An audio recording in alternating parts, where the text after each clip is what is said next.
This is the Greg Bedard Patriots Podcast with Nick Cattles.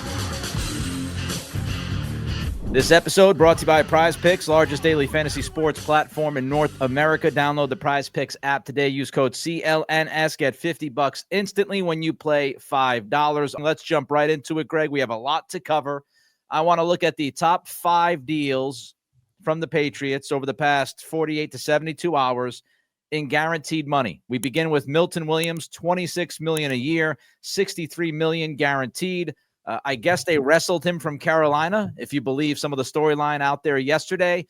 Your thoughts on that deal? Couple things. Number one, just in the way that the Patriots do business, I would say this was a departure from what they do. I mean, this was basically the Calvin Ridley type situation last year, even though that's different, because I don't think Ridley ever wanted to leave the South. So this was different. But they were competing with other teams and they went over the top. They paid a lot. I mean, this is a lot of money for this player. I mean, he is now, I think, the highest paid player on the Patriots. He is number 3 among defensive tackles in the NFL behind Chris Jones and Christian Wilkins. This is for a guy who has never really been a starter. He's been a part-time player.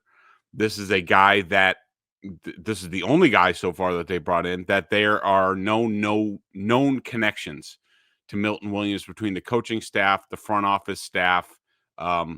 There's none of that. This is really them flying blind and putting a lot of eggs in the Milton Williams basket. Now, I will say a couple of things about how he fits. Number one, I've been watching more Titans defensive film when Vrabel was there. This is basically Vrabel's new Jeffrey Simmons. He basically looked at it. Christian Barmore is a good player. He's just a little bit different. Plus, you don't know what his future is with the blood clots and things like that. They had basically, if you say you got to have the quarterback on offense, for Vrabel's defense, you got to have the 3 technique that can disrupt the middle of the lineup. This is what Jeffrey Simmons does. I'm not saying he's going to be Jeffrey Simmons. That's what they're obviously envisioning him with what they're paying him. But this is when Vrabel's starting his defense, he has to have this guy up front. He is the whole key to everything that they do on defense, so they overpaid for it. As far as Milton Williams and the risk that's associated with this, I have talked to a lot of people in the last 24 hours. Basically when you're a team and you go into this and you don't have a connection to a player, you go back to your pre-draft evaluation. And from everyone that I've talked to, Milton Williams is absolutely clean everywhere. In the building, off the field, this guy is an unbelievable worker.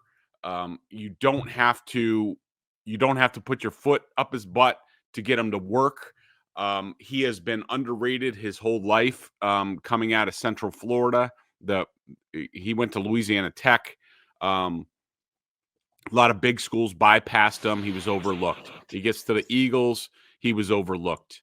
He watched them bring in Jordan Davis and Jalen Carter, and he had to, be happy with his role and flourish in his role. And he got better every year. Incredible work ethic. He's a guy who doesn't like to talk a lot. He likes to let his play speak for him. Teammates love him. Great in the room. So, when you're looking at Vrabel putting his imprint and starting his program, football character is huge. And from what I could tell, Milton Williams checks all those boxes. Now, I will say there's the unknown. He was underrated his entire career, so it was easy for him to have a chip on his shoulder. Is that going to continue now that he is a highly paid player? Is he going to continue to have the best work ethic on the team as one of the highest price players, or the highest paid player on the team? These are all questions that are unanswered. Now, along with the playing time, he's never been that guy before. He's never been, benefited from Jalen Carter getting a lot of double teams. How is he going to handle that? But, when you're in the position that the Patriots are, it's very rare that a player like this gets to free agency. He's young. He's not yet 26. So for them, they thought it was reasonable, the risk, and I would agree with them. All right, let's move on to the next one. Carlton Davis. Now, I know it's been reported as a 3-year, $60 million deal. When you look at the details, it's actually $18 million a year, not $20 million a year. When you look at the details, it's really a 2-year contract versus a 3-year contract. But Carlton Davis gets $34.5 million guaranteed, Greg, from the Patriots. Yeah, this one's interesting. That it's not $20 million, I guess, makes me feel a little bit better about it. I mean, I like Carlton Davis. I like the player. I like the profile. He's physical. He's not afraid to risk. Sometimes he gets burnt. Ability to play man coverage, which I think was important to the Patriots. Pairing him with Christian Gonzalez, you're obviously, in my opinion, drastically upgrading what you had last year. Of course, Jonathan Jones was beat up almost the entire year. He's a free agent. I would have gone in other directions. I would have gone whether it was Travarius Ward or DJ Reed. Like, I like those guys a little bit better. But and one thing I'm worried about with Carlton Davis, he doesn't stay healthy for full seasons. He usually misses about 4 games a year. That's tough, but the Patriots were aggressive. They tabbed him. Tayler Williams knows him, was in the defense with him in Detroit last year. So he knows him better than anybody. But yeah, a little bit of risk here, but I think this dramatically upgrades the secondary and what we're talking about. I mean, they've increased on all 3 levels of the defense, from the line, the linebackers to the secondary. They've gotten impact players and they better themselves. And, that goes for Carlton Davis as well. It's like the good and the bad of signing somebody like Davis. You love the physicality. This is somebody who's going to play really tough against the run, doesn't mind mixing it up, press man coverage, right? You could describe him as far as a cornerback as violent, which is what Tayler Williams loves from his players. But when you play that physical, you play that violent, your body's going to wear down, and you're not always ready to give the team 16, 17 games. All right, let's move on to the next one. Harold Landry. This happened on Sunday night, Greg. $14.5 million a year, $26 million guaranteed. Look, he's a veteran. He's been in this system. He's performed well in this system. Do I think his best days are behind him? Yes. Does that mean that he can't be effective in this defense? No. I think he's going to help the team. If you're looking for him to be a game wrecker on the outside, I wouldn't say that he is. But when you're talking about this defense and how they approach things, it's basically all 4 guys up front working together with speed. They're looking to create havoc against the run and the pass. When you get now putting Landry in there, you can line up from left to right with Harold Landry, Christian Barmore, Milton Williams, and Keon White. And almost all of those guys, with the exception of Landry, can be moved around the line at any time. They can play different positions. Milton Williams can play every single position on the defensive line, from shade to outside the tackle. Keon White can do the same thing. Barmore can do the same thing. So when you look at, I don't want to look at Landry just by himself, but in the whole package of things. You're hoping Williams and Barmore get double teams. Landry gets freed up a little bit more. I think this is a program type signing. And does it improve the defensive line? Yeah, I think so. But we'll have to see how those 4 guys work together. What's interesting, a lot of people have talked about this. I've heard Phil Perry talk about it. I think I've heard Giardi talk about it. This idea of the pass rush win rate and how many times Landry has actually won. And the number that I've seen has been under 5% last season. Interestingly enough, Seth Walder of ESPN, he grades each free agent deal. He graded the Landry deal a B+, and he had a different pass rush win rate. Here's what Walder wrote. Landry's win rates have been just okay in recent seasons. His 15% pass rush win rate at edge ranked almost exactly average for a starting edge rusher in 2024. So I don't know if there's a difference in these numbers with outside linebacker versus edge, whatever. But Seth Walder says at edge, Landry was exactly average. So not as bad as the other number would represent. All right, Robert Spillane, the next guy, $11 million a year, $20 million guaranteed from the Raiders. Greg, of course, Spillane. This is a common theme with a lot of the guys the Patriots signed, aside from Milton Williams, is you have a connection to this coaching staff. Spillane has two of them. He started his career with Vrabel, and then, of course, he was a captain for Josh McDaniels in Vegas. Yeah, Spillane was a guy that we talked about before free agency. I love Robert Spillane. At that price, in my mind, and look, things can change, and they could add other people or whatnot. To me, he's the new Mike for the Patriots. I think he replaces or displaces Juwan Bentley. I don't know what his future is here. I think there's a lot of guys on this team after watching the Titans in action and how much they're predicated on speed and havoc. It makes me question a lot of futures on this defense. But Spillane is, he not great in coverage. I'll say that, but really smart tackling machine. One of the NFL leaders in tackles the past couple of years. Tough. It's interesting. I talked to some people who say, smart and tough. I hear other people say tough, but not that bright. I could just tell you from the film that I've watched of him with the Raiders, I've always loved Robert Spillane. I think he's a good player. Again, I mean, this is a guy that's getting up there a little bit in age. He was with Vrabel as an undrafted free agent. It's interesting that Vrabel cut him in October of that rookie year, did not sign him back to the practice squad. He ended up signing elsewhere after the season. Right. But I think he's a really good player and definitely fits what Vrabel's looking for. It's interesting. Just a couple things from Seth Walder again for Robert Spillane. 39% is the run stop win rate, which was 21st among off-ball linebackers last season. He had a 43% pass rush win rate and actually had 17 pass rush wins, which was sixth amongst off-ball linebackers. In his coverage numbers, you said he's not really good in coverage. Some of the analytics say he was much better last year than his prior years in coverage. We'll see if that stands up. I also wonder, I know you mentioned Juwan Bentley.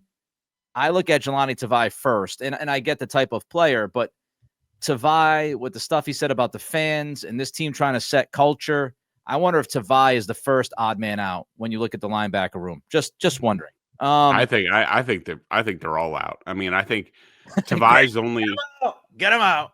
Yeah, I mean, you looked, I watched film of the Titans in week 4 of 2023 against the Bengals. They absolutely shellacked a fully loaded Bengals team, 27-3. Joe Burrow couldn't breathe in that game. At BSJ, I posted the entire defensive game film so people could look at them for themselves. You looked at it, they had, I forget what the linebacker's name was, but there was a white linebacker in the middle. You could see that being Spillane. Now they need to find their, I forget how you pronounce the guy's name. He's now, what team is he on? I'll find it in a second. But I want to say like Aziz Ojulari. No, Alshire? Yes. Yeah, he went to the Texans. He's on the Texans now. He signed a big deal with the Texans. That dude freaking flew around the field. So the linebackers, like, they're looking for speed. Like, this whole defense is predicated on speed and wreaking havoc. And any Patriots fan out there listening knows Juwan Bentley and Jelani Tavai ain't that. I could see Tavai hanging on at least for a while on the edge, being like a backup, a role player, fill the gap type of guy. But I think that's questionable as well. All right, we got more deals to talk about, but first, Greg's got prize picks to talk about. PrizePicks is the best place to get real money sports action with over 10 million members and billions of dollars in awarded winnings. PrizePicks had made daily fantasy sports accessible to all. You just pick more or less on at least 2 players for a shot to win up to 1,000 times your cash. Run your game all season long on PrizePicks. PrizePicks is the best way to get action on sports in more than 30 states, including California, Texas, and Georgia. The app is really easy to use to create a lineup. All you have to do is pick more or less on a few player stats for your shot to win up to 1,000 times your money. You could do it across sports, whatever. Pick from baseball, hockey, esports, and much, much more. The second half of the basketball season is here, and the race to the playoffs is heating up on PrizePicks, the best place to cash in on your favorite sports. Don't miss your chance to cash in as the league's best fight for playoff positioning. Download the app today and use code CLNS to get $50 instantly after you play your first $5 lineup. Again, that's code CLNS to get $50 instantly after you play your first $5 lineup. PrizePicks, run your game. All right, let's do a lightning round here because we're short on time. You got to get to Felgram as we still have a lot to talk about. So the next guy we want to mention is Morgan Moses, $8 million a year, $11 million guaranteed. Yeah, Morgan Moses, he's long in the tooth, 34 years old, well-traveled, veteran. I like the signing from the perspective of, to me, I read it like the Patriots looked at the market, what was going on with the left tackles. And, Jalen Moore, who was my number one guy from the 49ers, went off the board quickly to the Chiefs for $15 million a year. I didn't think that was unreasonable. Dan Moore getting $22 million from the Titans was ridiculous, and I almost vomited when I heard that. It's crazy. It's absurd. Like, I mean, people could be like, well, you could have signed Dan Moore. Like, Dan Moore, this is what stupid teams do. That guy is now one of the highest paid players on the Titans. And I can't wait till some of these players who are good players on this team watches this guy stink up and it'd be like, you're paying that guy $22 million a year. So I think the Patriots looked at it and been like, well, let's make sure we're solid at one tackle. And we've talked about this before. We've talked about it, definitely going into last year's offseason, where you knew they needed help at 2 tackles. And we talked about it. Just make sure in the hands of a capable offensive coordinator, which I know Josh McDaniels to be. And I don't think that Alex Van Pelt was. He wasn't horrendous, but not helping the tackles was something we talked about all last season. Yeah. As long as you're solid at one tackle, it doesn't matter which side. As long as you're settled at one tackle, then you know where you have to figure things out. So I think the Patriots looked at it and been like, let's grab a guy in a reasonable deal while we can. Now we have right tackle. It's solid. He's tough. He's durable. He's smart. Not spectacular or anything like that, but a good stopgap guy for a year or 2 until you figure things out. And you give guys like, Caden Wallace and whoever else, somebody that you draft, you give them time to develop because Moses is there. So I like it from the perspective of they got better at right tackle and, now they're solid at least at one tackle spot. Joshua Dobbs, $4 million a year, $3.8 million guaranteed. I know some are wondering, especially Jordan Schultz, echoing what you talked about back at the Senior Bowl, the idea of Joe Milton, being in discussions, Patriots at least entertaining the idea of dealing Milton. They bring in Dobbs. Yeah, to me, this isn't that big of a deal. It's not that much money for a veteran. I mean, this is the same type of deal that Brian Hoyer had when Mac Jones was here. Jacoby Brissett was a little bit different. He got paid more money because he came in as the quote unquote starter, and Dobbs isn't doing that here. We know who the starter is in Drake May. But to me, every quarterback room needs a veteran. And this is a guy that Vrabel knows. McDaniels, I don't think knows it all. So we'll have to see how that goes. But we've talked since the Senior Bowl that they could deal Joe Milton. Does Josh Dobbs being here mean it's more likely?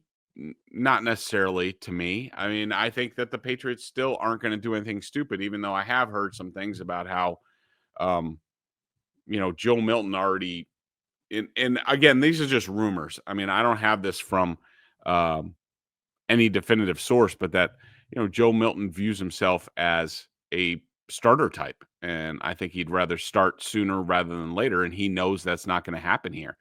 Could he try to force his way out? Yeah.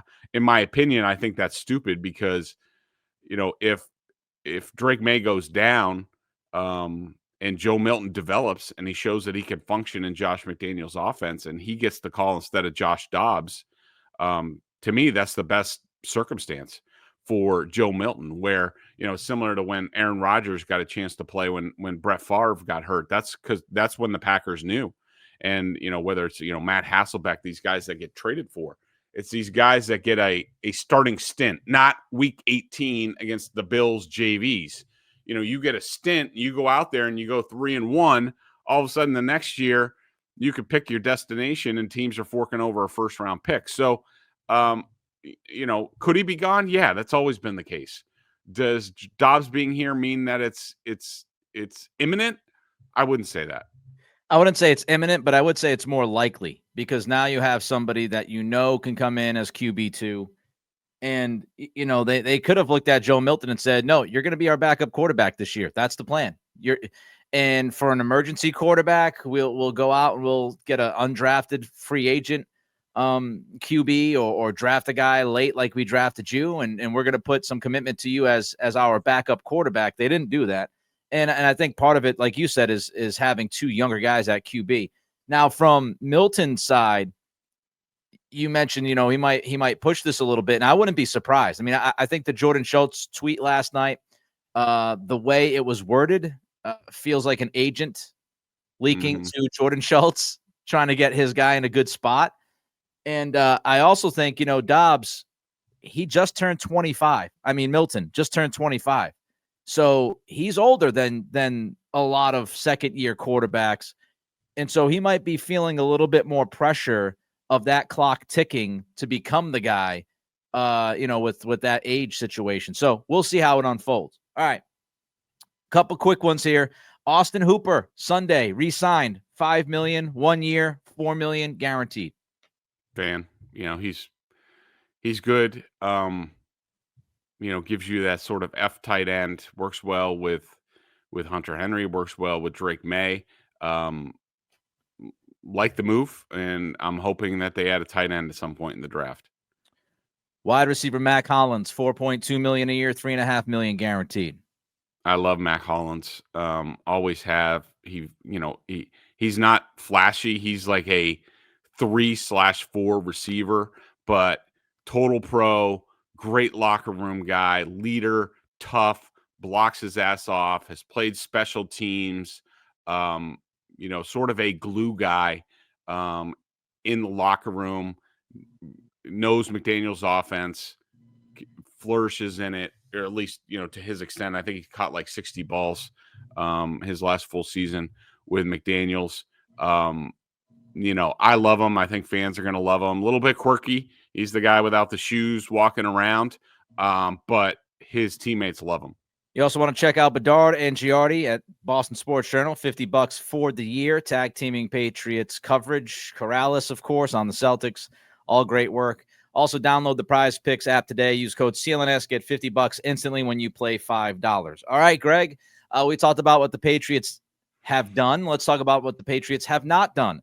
What is your plan if you're in that front office right now at left tackle?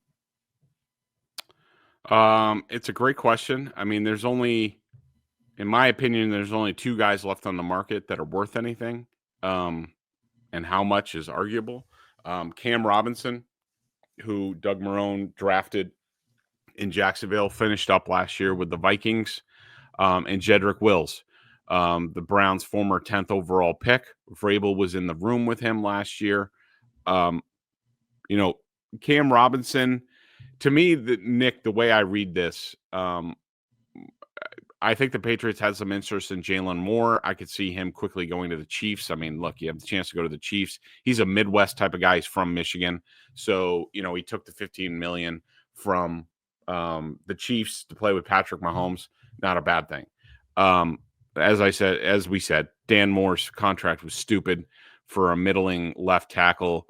Good luck with that, Titans, considering even last year, you really knocked free agency out of the park and really improved your team to a whole 4 wins. A couple different things. I mean, I see this as right now, I would guess that the Patriots and Cam Robinson are sort of facing off over the contract. I think they probably would like to bring him in to compete, to sort of, you know, plug holes before the draft. And, you know, I think that Cam Robinson would be, at this point, a slight upgrade over Bedard Lowe, not a huge upgrade. But I'm sure his agents realize, you know, Jedrick Wills is sort of a turd and nobody really wants him. So Robinson's really the only guy left on the market. So they're probably driving a hard bargain. And if I'm the Patriots, I'm telling them to kick rocks. Like, you could take 1 year at $8 million or maybe up to 10, but that's about it. You want anything more than that? Bye-bye. From what I've heard, I don't think that Vrabel would sign off on Jedrick Wills, even though he looks the part. You could see why he was taken 10th overall. He looks like a franchise left tackle, but nobody really wants him because of his difficulties in the room. He made a quote-unquote business decision last year not to return to play. The Patriots are putting a huge premium on that, on the football character, the guys that they bring in the room. It could be that. Sorry, I just got a text that I just wanted to.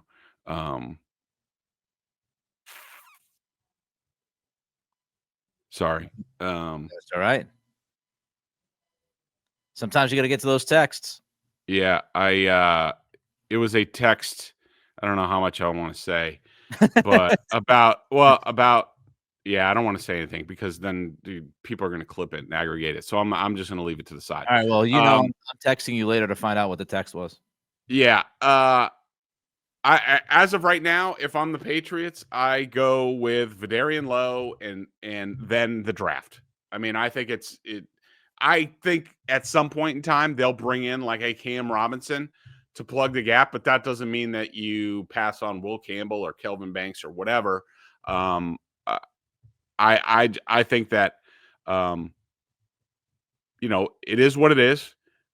I wouldn't get stupid. The Patriots aren't getting stupid with the money just because they have a hole. They have Moses at right tackle.